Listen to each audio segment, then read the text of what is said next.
All right, this is the Pack Your Run podcast. I am your host, Dan Mayott. Welcome, everyone. This is the second solo show for me. So hope you all enjoy. Hope you listened to the last episode about our terrible season that we've been having. But we're going to move on. We're going to talk about some teams who are actually in the playoffs, making moves, hopefully to be Super Bowl contenders this year. All the games look awesome this weekend. We will take a peek at some of them. Before we do that, however, some big news happening in Foxborough this week. We've had, this was a long time coming. This felt like it had to end eventually, but Bill Belichick is no longer with the team. Both sides decided to mutually separate Robert Kraft and Bill Belichick.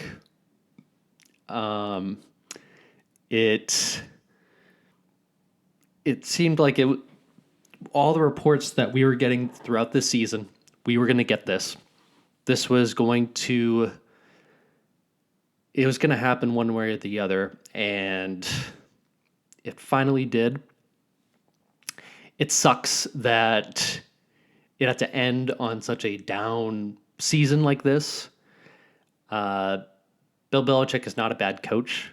He is obviously the greatest of all time. I think even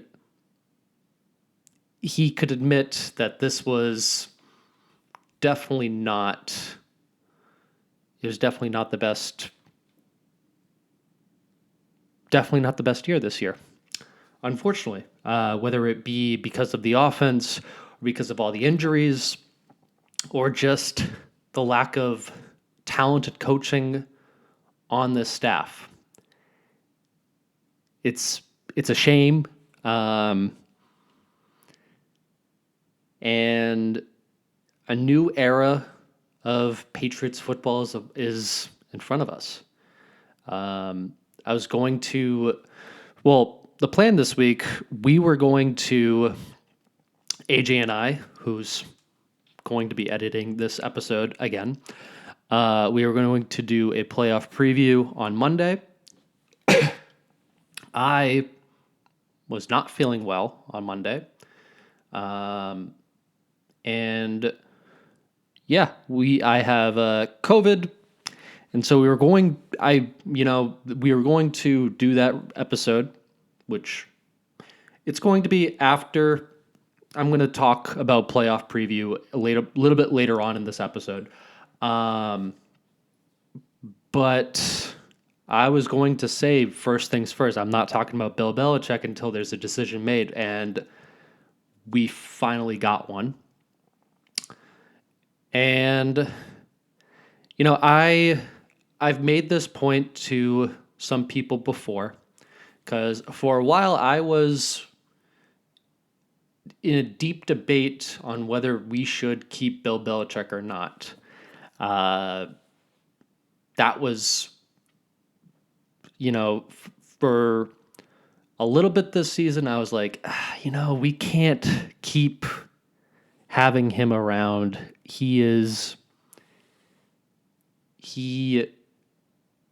built this team, and because of how it's built, for better or for worse, he is the reason he put this team in this hole. He could get fired for this. And I think a lot of people were like, well, you can't fire Bill Belichick. He's the greatest coach of all time. He's done this, he's done that. But, that doesn't matter. I said to somebody, Tom Landry, for those of you who don't know, he's considered one of the greatest coaches of all time. He is an inventor of, I believe he invented the 4-3 defense. One of the greatest innovators of football of all time. Coached the Dallas Cowboys for a long time.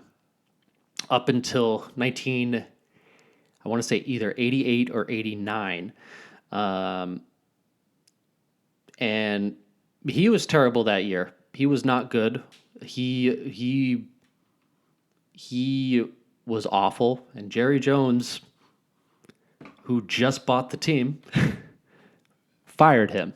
Ended up hiring Jimmy Johnson, and they won some Super Bowls together. Point is, nobody is safe in this league. Anyone can get fired. And we've seen it time and time again. It's nature of the beast, nature of the nature of the business.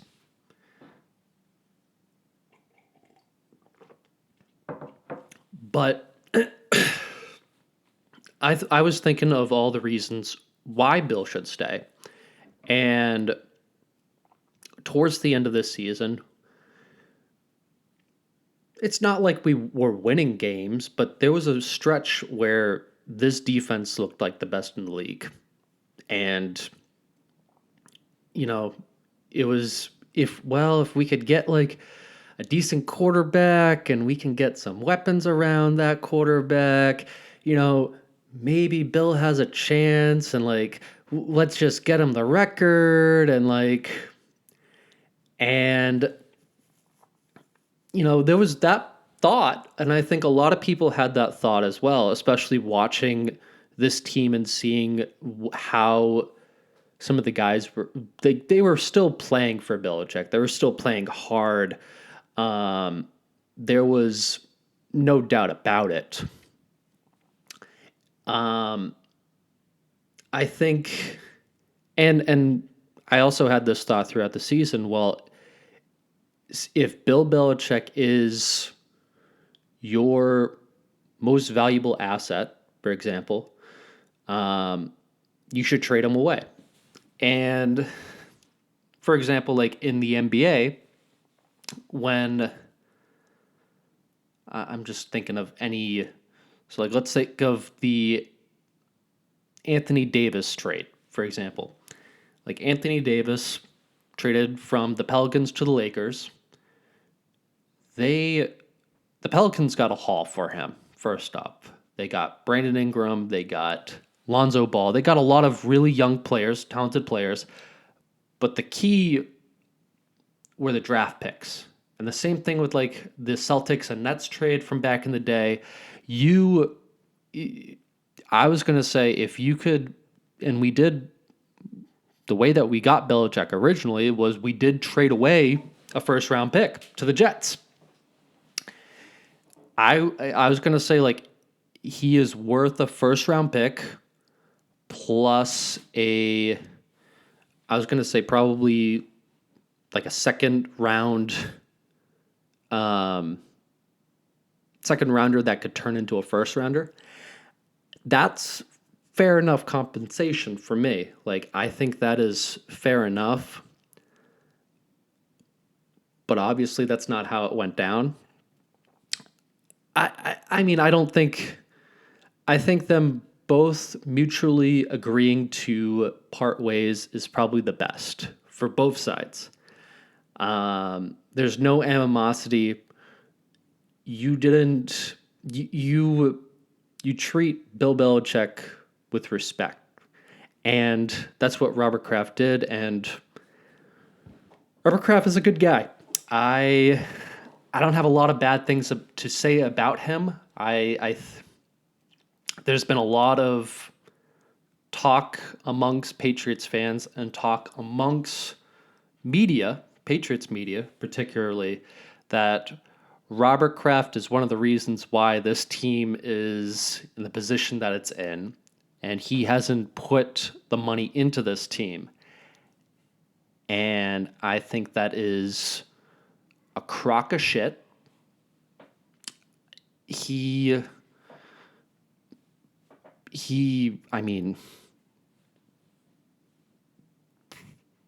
Robert Kraft he's the biggest Patriots fan of all time. And it's not because he's the owner, but he is the embodiment. He's a New England guy, and he had season tickets before he was the owner. Like, he would do anything for this team, and he has done everything for this team. Whether it's been a good decision or a bad decision, and he, sorry, I'm coughing a little bit. I'm still trying to get over COVID. He has done what he can, what he can do, and Bill Belichick has advised him, and some things have turned out very well. Some things haven't. It happens. It's the jerk of the law. I mean, you don't know how a guy is going to be here in like all the structure, the Patriot way. You have no idea. I mean, I was reading part of this book the other day, The Dynasty, and it's a Patriots book. And it had a couple pages about the Antonio Brown free agency. Like when he was released by the Raiders, they had no idea. Like, there was questions about Robert Kraft was like, I don't know, like, I don't know. And Bill Belichick pushed for him. He vouched for him. He said this guy would make a huge difference for this team. Bill Belichick was like, yep, we got to do this. And Robert did everything. He did everything for Bill. He did everything for Tom. And I think he's going to do everything he can for Gerard Mayo and the new upcoming quarterback. And I was going to make a podcast or a reaction to the Bill Belichick news. But, I mean, I like, there's been a lot of times where I watch some of my favorite sports YouTubers, and they get a story wrong, and they have to retract after not getting all the facts within 24 hours. They're too quick to the punch. So I like to wait a little bit. I also like to my thoughts. Before we move on to Gerard Mayo, man, Bill Belichick, greatest coach of all time. I would say the older I have gotten, the more I admire him. I think early on when I was young, I was definitely a Tom Brady guy. I think growing up, we always admire the players first. And then as I've gotten older, I've just been watching Belichick all these years. And he's someone that I greatly admire.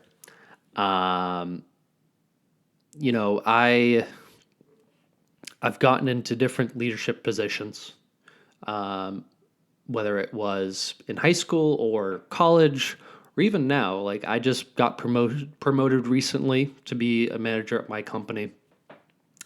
And just taking some of the lessons that and I mean, football is way different than what I do. I know that for a fact. But there's different things that you can still learn about how to manage people, how to manage egos, how to talk to people, how to collaborate, how to get the best out of everyone. And that's important. People don't... It's not just all about the sport. It's all about just the other lessons that come from it. I remember growing up, one of my favorite shows, and I didn't realize this until I was thinking about this last night. There used to be a TV show called Patriots Total Access. Ran like every Friday or Saturday night during the season. And it would be different players getting interviewed from the media. It was some of the different coaches, and Bill Belichick was always on it. He was breaking down film, and it's always been that sort of interest to me. Always, I mean, in the Patriot way, come on. I mean, it's been really awesome to see him and Brady, the greatest athlete and coach duo of all time. We'll never see another one, and it's been awesome to see. I can't wait to tell future people, I can't wait to tell younger people about that run. It was awesome. It was something special. It was something that will never be done again. And I think that's where I want to wrap up with Bill Belichick. Moving on, we got Gerard Mayo the very next day after Bill Belichick and Robert Kraft announced that and had the press conference. Gerard Mayo, new head coach, announced. And not much of a shock. It was a long time coming. They've been hinting at this for a while. Gerard Mayo was, well, for those of you who don't know, Gerard Mayo was longtime Patriot. He was the 10th overall pick in 2008, which funny story about that pick that they got. They traded that away. So I think the previous year, they traded their 2007 pick to San Francisco. San Francisco picked up Joe Staley, great offensive tackle throughout the year. San Francisco traded them next year's first rounder and a fourth rounder, or I think it was definitely a third rounder. Or hold on.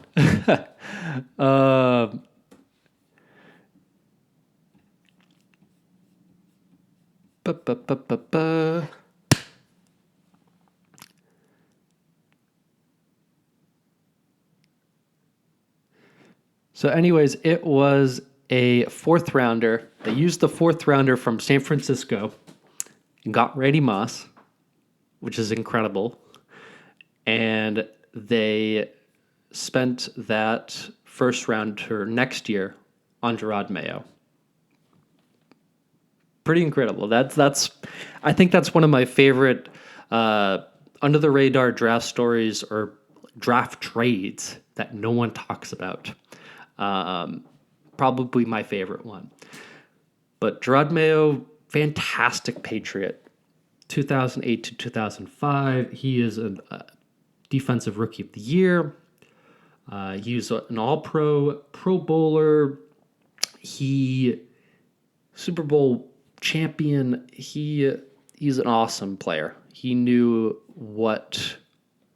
what this team is all about. He's been with this team coaching since 2019. They spent a lot. There was a big emphasis last year that they were going to keep him around. He was going to be interviewed. He was going to be interviewed for the Eagles. Actually, he was interviewed for the Eagles job, but Nick Sirianni got it. Carolina wanted to talk to him. A lot of teams wanted Gerard Mayo. And in his contract, it was, you're going to be the next coach. Doesn't matter. And it kind of, because of this, they don't have to interview anyone else. It's a done deal. And honestly, there was a lot of rumors swirling around that, well, Mike Vrabel's around. Let's like at least talk to him or like hire him. Why wouldn't we hire Mike Vrabel? And I think Mike Vrabel is a good coach, no question. I think players love him. Tennessee it's a bad team, bad ownership group, a lot of bad in there, but Mike Vrabel is awesome, no doubt. I don't know if I would have wanted him here. And for a little bit, I wasn't sure about Gerard Mayo, but I think, I'm curious to see what the press conference on Wednesday is going to be like. I'm excited. And Mike Vrabel, he's going to get a job somewhere, no doubt. Someone is going to hire him. He's a great coach. He's a great coach. Same thing with Bill Belichick. Bill Belichick is going to find another job as well. They have no problem. Now, he's going to be the youngest coach in this league, 37 years old. I'm curious who he's going to put around on his staff. I'm curious who it's going to be. I'm curious who's going to be the offensive coordinator. Someone said Josh McDaniels would be an awesome offensive coordinator, and to that I say, are you fucking kidding me? I want Josh McDaniels nowhere near this organization. I'm sorry. I don't want Josh McDaniels anywhere near this organization. Josh McDaniels is a Tom Brady merchant. Not Bill Belichick is not a Tom Brady merchant like Josh McDaniels is. I don't want Josh McDaniels anywhere close to this team. Nope.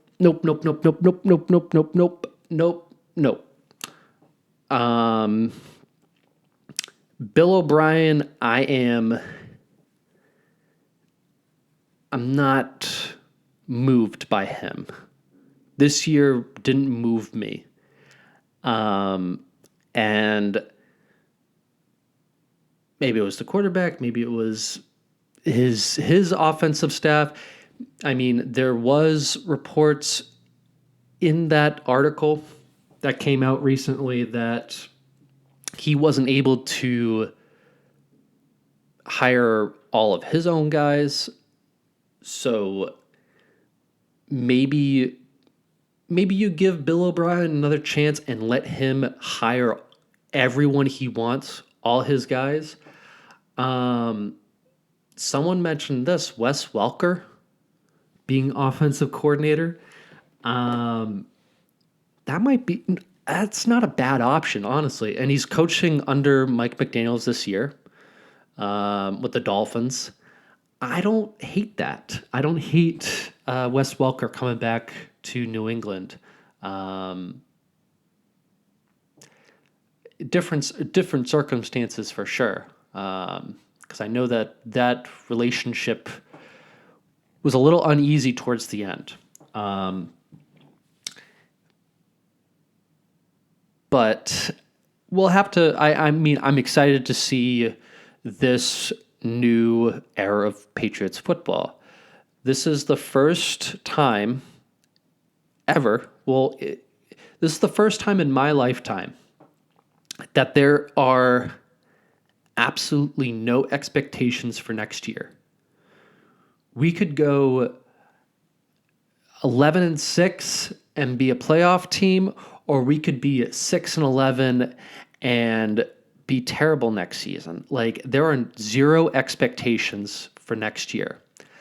And I hope everyone has that expectation. Somebody was like, one of the Patriot press people was like, well, if he goes 5-12 next year, that's not going to be good, and he's going to be on his way out. And it's like, it's his first time being a head coach. Like, how can you be that harsh? I mean, I have zero expectations for next year, and that is how I think everyone should be next year. And honestly, it's exciting to have no expectations. It's awesome, actually, because then if we are good, that's fucking awesome. That is sweet. I can't complain about that.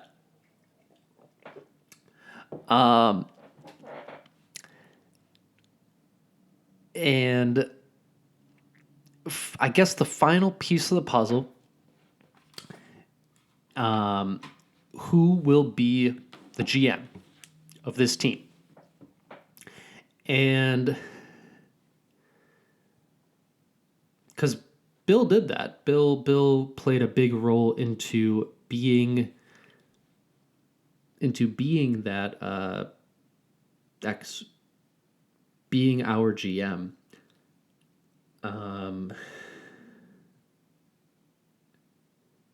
I think if I had to guess, I think it's going to be an internal hire.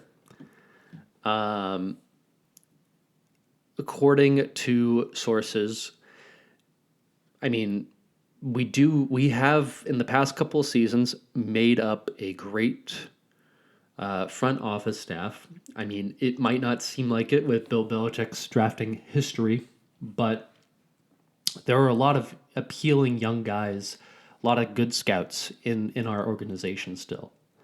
Elliot Wolf, who's director of scouting, he is a prime candidate for to be the next GM.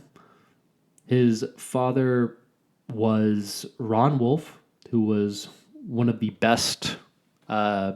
He's a Pro Football Hall of Famer, scout, and executive. And he's been with our team since 2020. And he has done a lot of other work with other organizations like the Packers and the Browns, and kind of brings that external perspective as well. There's Matt Groh, who is also in-house. He's director of player personnel at this point. He's been with us for 13 seasons at this point. And I mean, despite the blow up with Adrian Keim, maybe he can be that sort of presence with us. Maybe he can overcome, because Bill had the last say with it. Bill had the button. Bill had the finger on the button. He didn't. Matt Groh didn't have complete control. So maybe with that, we will. Maybe we will see better decisions if with full control. We also have Dave Ziegler, who is former Raiders GM. He's also from the Patriots organization. We have John Robinson, who used to be the Titans general manager, also ties with the Patriots. We also have Trey Brown, who's also from the Patriots originally. So, and there's also another favorite. It's Mike Gonzi, who is the Chiefs' assistant general manager. no ties to the organization, but is from Everett. So local boy coming back home, and also assistant general manager of the Chiefs. Chiefs have been one of the best teams in the NFL the last 5 years. Why not get one of their guys? I would say. And those are just some of the candidates. I think they're going to go internally. I think Elliot Wolf is probably my gut reaction of who's going to be next, but we'll have to wait and see. Because that's going to be important. We got to know that before the East-West Shrine Bowl, the Senior Bowl. We got to know that before the Combine. There's a lot of things going on this offseason. Free agency, who are we going to re-sign? What's going to happen with all that?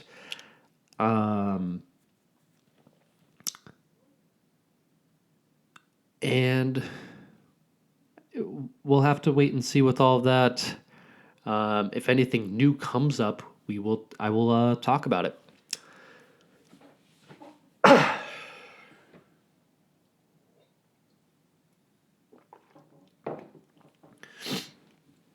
All right, moving on to playoff teams. So this weekend we have Browns and Texans.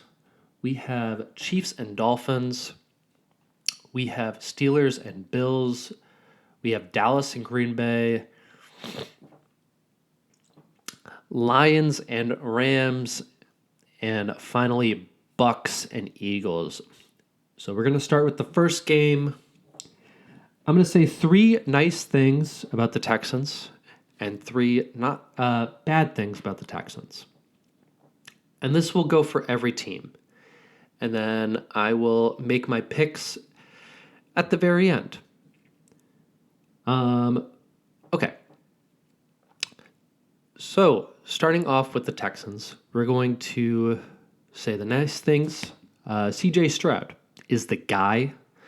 And what he's done with this team has been incredible. He has been awesome. Rookie of the Year. At one point this season, he was an MVP candidate. I think he is a future MVP in this league. And just awesome. Awesome. Second, in general, this team is so young, and their young players have completely changed this team. And not just C.J. Stroud. You have Nico Collins. You have who's their leading wide receiver. You have Christian Harris, one of their great linebackers. You have Derek Stingley, who was a high cornerback. You have Will Anderson, he was one of the best edge rushers last season, or in the last draft. They've just done a really solid job putting this team together. And there's a lot of good things to root for. This team has a lot to root for in the future. And I guess third, and D'Amico Ryans. D'Amico Ryans has completely changed this team, changed the culture of it. He, like Gerard Mayo, D'Amico Ryans didn't play for the Patriots, but he used to play for the Texans. And I think when you know that city, you know what it's all about, it can have some good results. And maybe Gerard Mayo can be like D'Amico Ryans this year. Who knows? With that, the flip side of that is they are a very young team. And will that inexperience hurt them? Can they play up to that moment? Depending on who you talk to, it's tough. And we have seen young teams before go deep into the playoffs or at least win a game in the playoffs. We saw the Jacksonville Jaguars last year. And I mean, they were awesome. Who knows? Will the inexperience hurt them? Big players make big time plays when it matters. Secondary, second is bottom half of the league. Secondary is the bottom half of the league, and defense that's kind of middle of the road in turnovers. I mean, you can't.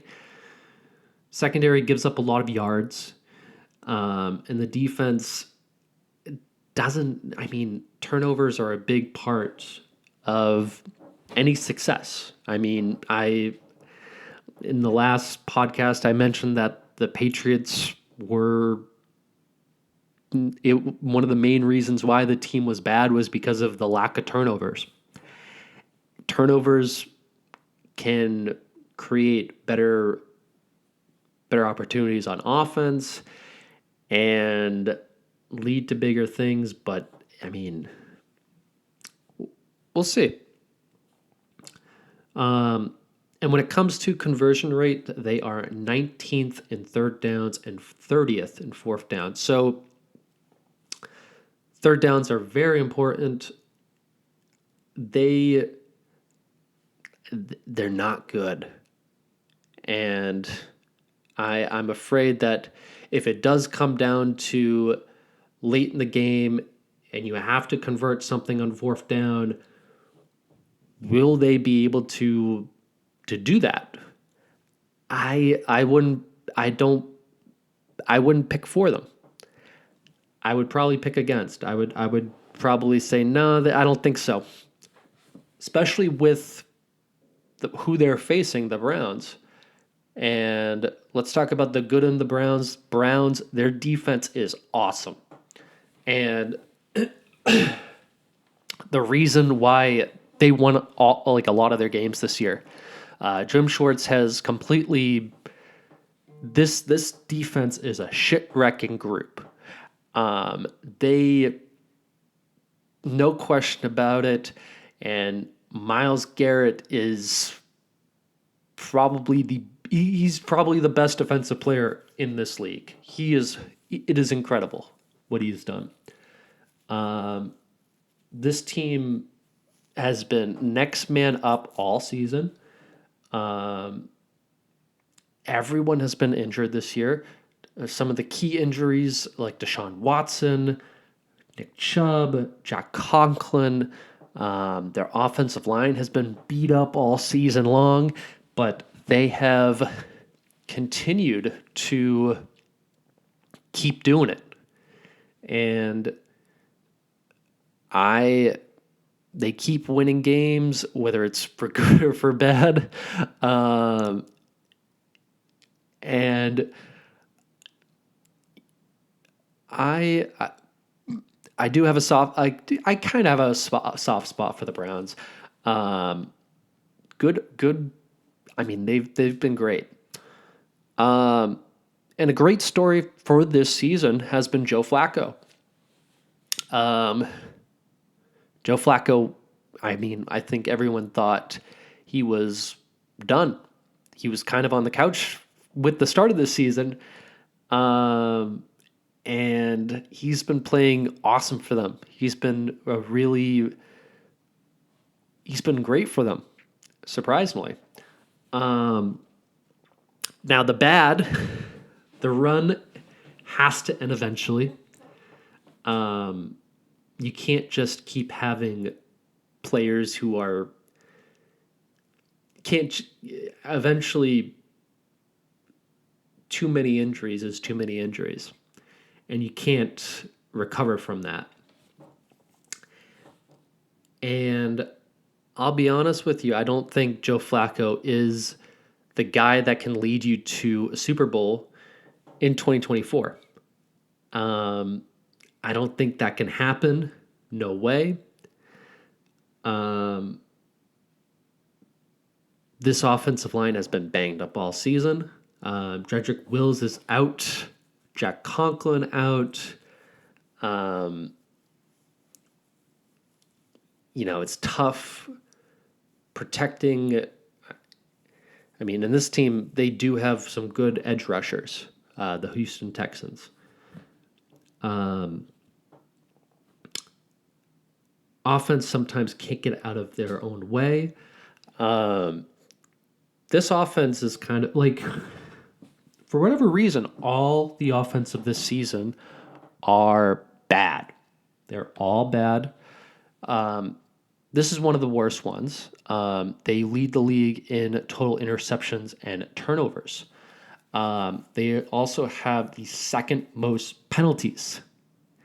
So key for the Browns this game is do not turn the ball over and do not commit any penalties. Easier said than done, but those are the good and the bad with the Texans and Browns.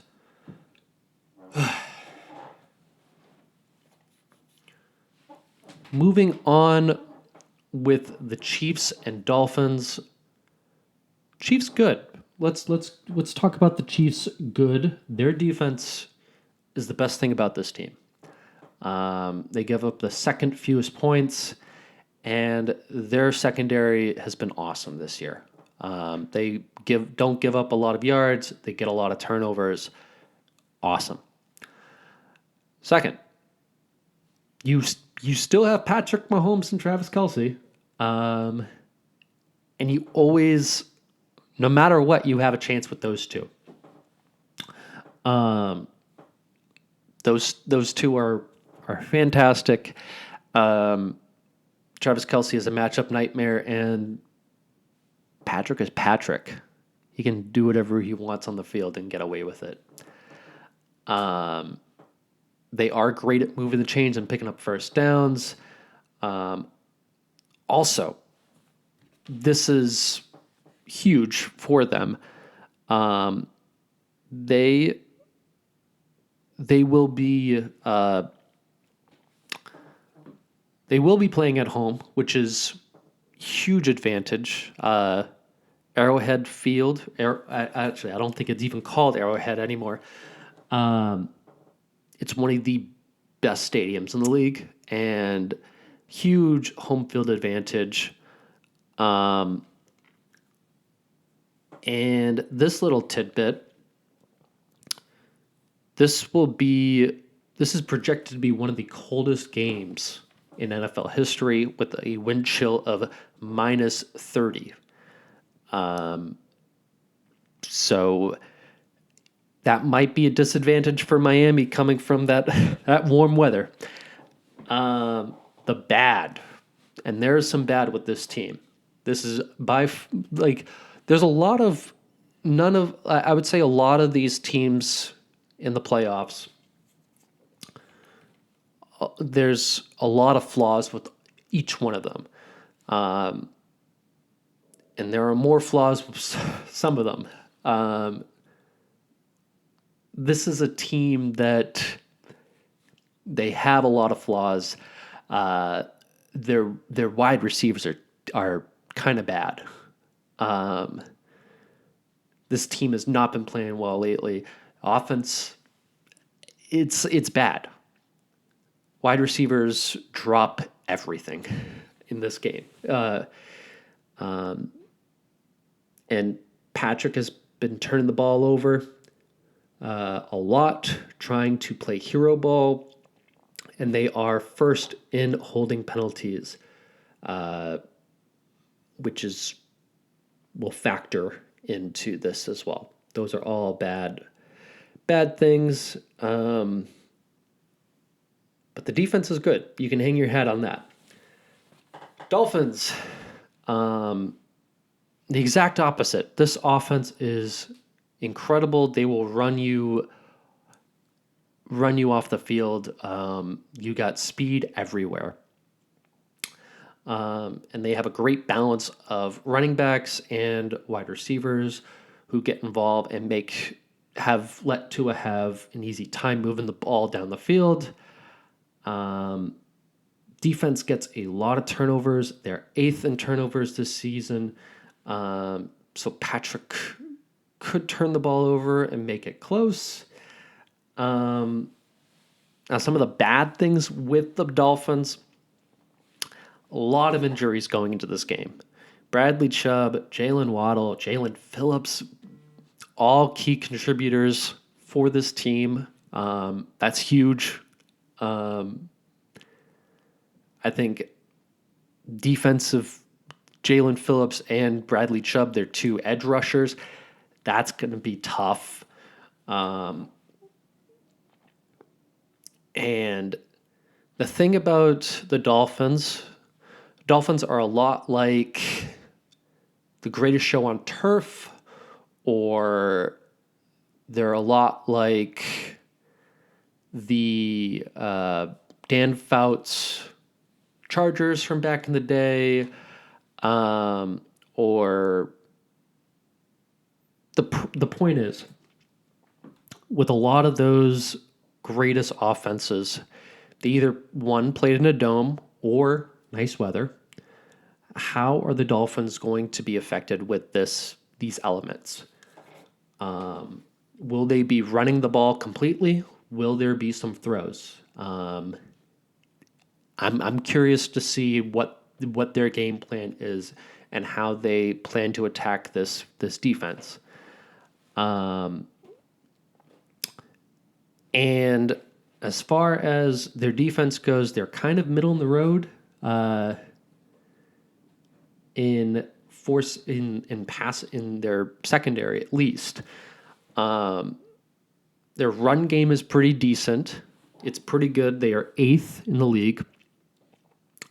Can they effectively make them run the ball?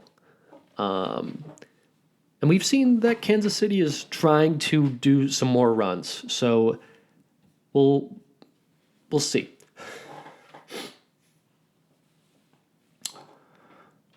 All right. Steelers, Bills. Let's talk about the Bills. Bills, they're the hottest team right now. Without question. There was big questions about them to in the middle of this season, but they have caught fire, and with good reason. I mean, this is a team that does they are a good team for a reason. Bills playing at home is a huge advantage.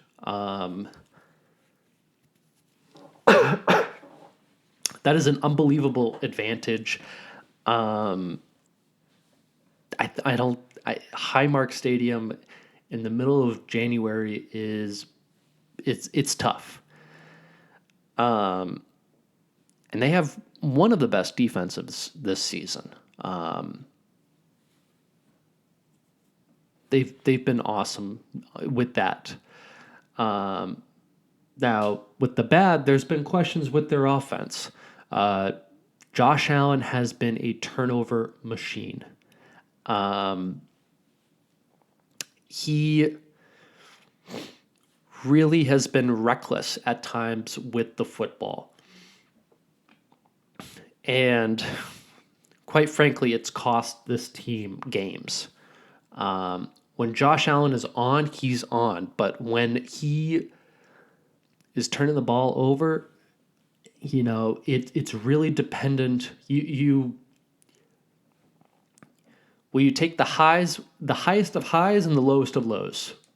He's a all or nothing quarterback, for better or for worse. Injuries have also wrecked this team. And again, conversion rates, third downs and fourth downs, 19th in the league, not good. Not good. They do struggle at times to move the ball effectively down the field. And the Steelers, oh man. The defense is what keeps this team in games, essentially, especially TJ Watt, which we'll get to. Jalen Warren he's probably their best offensive player all season. He's been great. He's been awesome to watch all season long. And TJ Watt has had an unbelievable season. With the bad, TJ is out this game. Offense has been putrid. Putrid. I think putrid is too nice. The offense has been terrible. It's been on par with ours. And the third thing I wrote down was, did I mention the offense? Yeah, offense has been terrible. Without question, bad.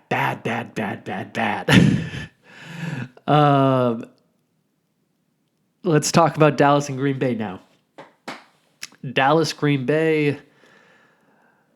Dallas good. Let's talk about the Dallas good stuff. Dallas might be they're one of the most complete teams in this league, for sure. Whether you like that or not, I think they are one of the most complete teams in the league. Dak Prescott has played on an MVP level, and this defense alone, with the way that it scores, and defense has played awesome. They've been fantastic this season. And to add a bonus as well, they are undefeated at home. So they are fantastic. The bad. Mike McCarthy has a history of bad play calling and mismanagement of the clock. And at times is not a good coach. He is kind of carried by the talent around him. The defense is a bend not break, but sometimes it ends up breaking a lot. I think that the upside with it is they do get a lot of turnovers and a lot of pressure and a lot of sacks, which is fantastic. But they do end up breaking a lot, giving up a lot of yards. And just more Mike McCarthy mismanagement of the clock.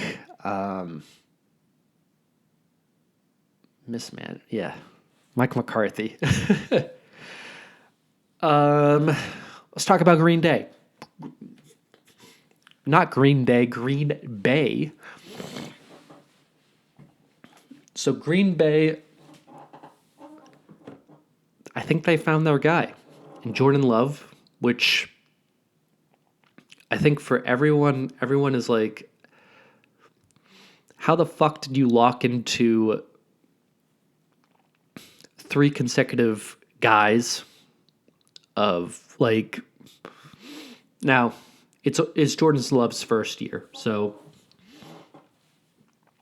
I would say the jury's still out whether he's actually their guy or not. But so far, so good. They have a great secondary. And this is more for... They're kind of... I would say it's they're happy to get in. This is a circumstance that I think that 7th playoff seed is a bad thing, and I think Green Bay is okay, but I don't think they're a playoff team. With that being said, being positive, they have a young team and a lot to look forward to. They have a lot of they just have to build towards that future. And hopefully Jordan Love can build towards something. This team cannot stop a third down. They have one of the worst rushing defenses and struggle to get any sort of turnovers. Three defensive bad things. The defense is not good. Defense is putrid. Moving on. We have Lions and Rams. Let's talk about the Lions first. They have drafted well and it's paid off. Dan Campbell he's an awesome hire. Fantastic. Their rushing attack is fantastic between Montgomery and Gibbs. Montgomery has 1,000 yards. Gibbs almost 1,000 yards, that's unheard of in today's NFL. They just have a stable of great running backs. They have good wide receivers. There's talent everywhere on this team. Defense gets a lot of sacks and gets a lot of pressure. It is a young team. Will they be able to step up to that moment? Like similar to the Houston Texans, they haven't seen a home playoff game in 30 years.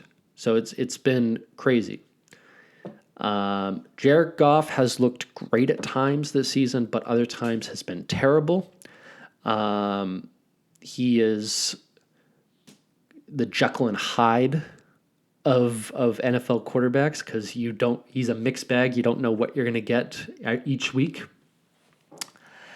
And Dan Campbell, he sometimes is a little too risky for his own good.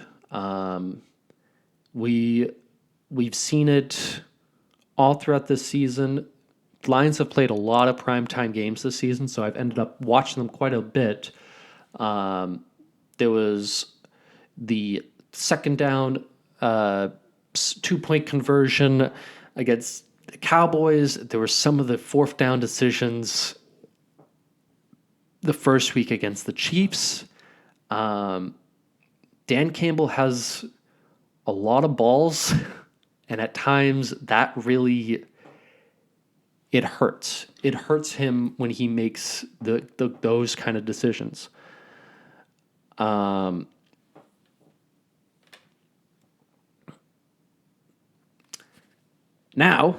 let's talk about the Rams. They've done a great job retooling with late round draft picks. You have to remember, they said, fuck them picks. They traded everything away to get top-end talent. And last year, they weren't good. And this year, they're kind of a surprise this year. I don't think anyone kind of saw them coming out and being a playoff team. But it's a fantastic surprise. I think it's great to see.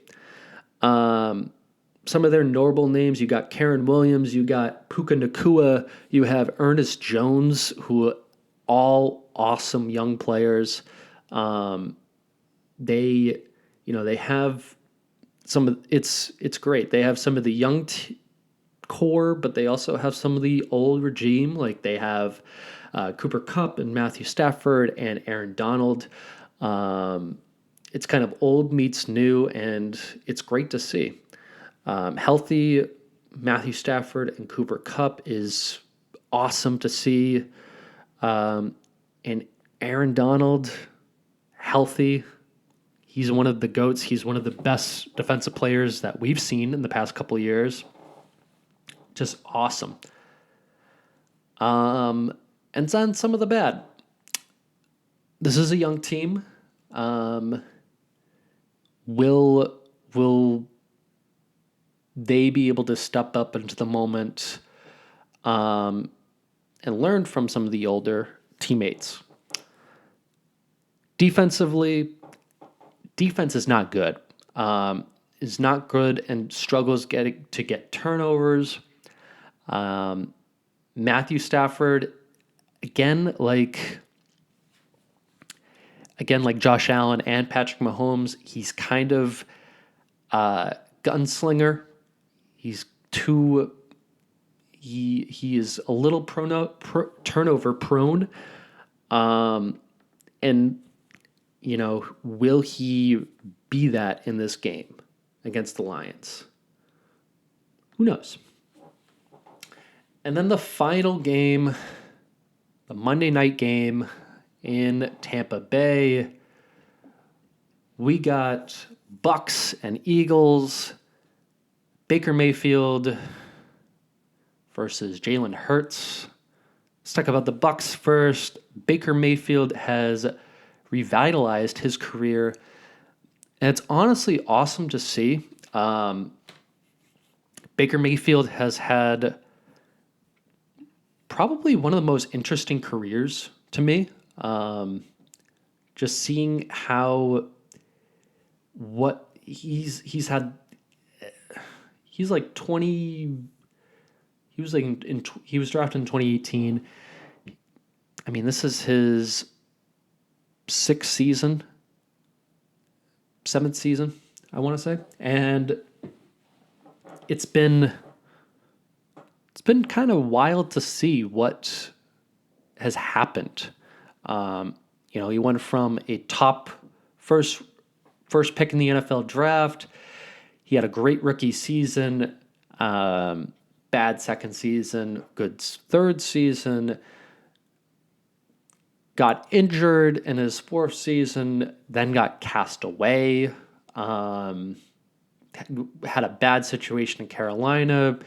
Played decently with the Rams last season, and then he was kind of cast off with this team, and he has been good. Interesting to see what he's going to do this offseason, because it is his final year with he might re-sign with the Bucks. I think he's deserved it. They are top 10 in third down conversion, and they do get a lot of pressure and turnovers with the defense. Now, if we're being honest, the Bucks are not a good team. But somebody had to win that division, eh? Someone had to win that division. They have zero running game. They cannot run the ball at all. And they struggle getting the other team off the field. Both offense and defense are kind of just very middle of the road. Somebody had to win this division. They're not that good. But, I mean, they've played well enough to end up in the playoffs. And they very well might beat the Eagles. Moving on to the Eagles still have a very talented roster. They're still fantastic. They've done a great job converting third downs all season long, and they've run it back from last season. They do have a lot of experience, and could they possibly do another run? They know what goes into it. They know what it's like. This offense is one of the worst in the league, and it's Jalen Hurts has definitely regressed a little bit. This defense is awful. This defense is one of the worst in the league, and there's a lot of issues with this team. I think a lot of people are looking at how the Eagles have played in the last month or so, and they are worried. Don't feel bad. I think that they, and also a lot of injuries. AJ Brown is out. Jalen Hurts is also a little bit injured. He's also beat up. I mean, that last week's game against the Eagles, they looked bad. I think a lot of people going into the playoffs are probably thinking the Eagles are frauds, and they are. They are kind of frauds. They're not good going into this playoff season. But let's make my picks. So moving with the Texans and Browns, I think this is the end of the road for the Texans. I think they've had a nice run. They are a nice story. But I think the Browns have one more game left in them. I think they can do it. Chiefs and Dolphins, I think the Chiefs got this. I think the home field advantage and the weather play a major role into it. I think the Chiefs' defense is fantastic and will be able to stop the Dolphins again, because these two teams did play earlier this season. So I think the Chiefs will beat that team, and Kansas City is a tough place to play. That's a tough place to go into. Steelers and Bills, I will take the Bills. I think the Steelers' lack of offense is ultimately their downfall. TJ Watt plays a huge role with this team. I think give me the Bills in that one. Dallas, Green Bay, I think Green Bay is just happy to be there. Dallas all day long, I think Dallas takes that one. Lions versus Rams, Matthew Stafford's return to Detroit, which I think is going to be very emotional. Between him and the fans, I think